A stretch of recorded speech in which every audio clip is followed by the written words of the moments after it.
when I'm cutting in, I like to start, first of all, I like to use an angled brush. I like to use a good quality brush.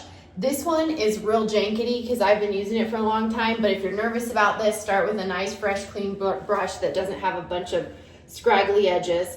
And I like to get good coverage. So sometimes people think if they put less paint on there, it'll be easier, but if you can do this in one coat, that's just kind of how you want to do it. So I like to get good coverage on my brush, and then I like to have kind of a bit of paint I can pull from, but I'm not going to put it right up against the edge. So I kind of just have it there. Some people will run a line like this and they can pull off of that line, but I just like to have something. I'm going to start away, I'm going to work my way up to where my edge is going to go, and then we're just going to run.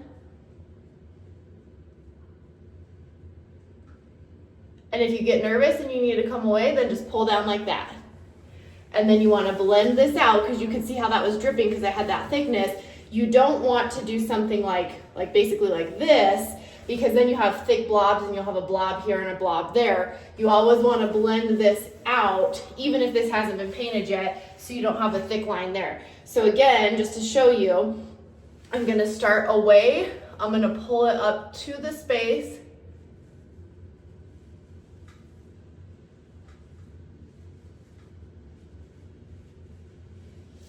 And then we're going to blend so we have a blended edge into the rest of the wall. It just takes practice. A good way to practice this actually is, instead of starting somewhere where you don't want to get paint, if you can do something like starting on a corner, like I'm going to paint both of these walls, but you could practice here just to get a practice of it and then blend it all in if you don't want to start something like this.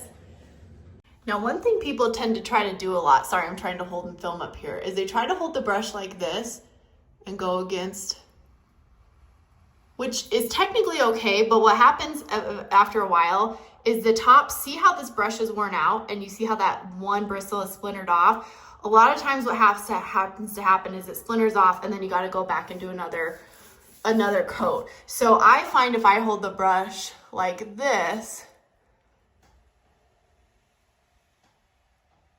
and kind of curve away,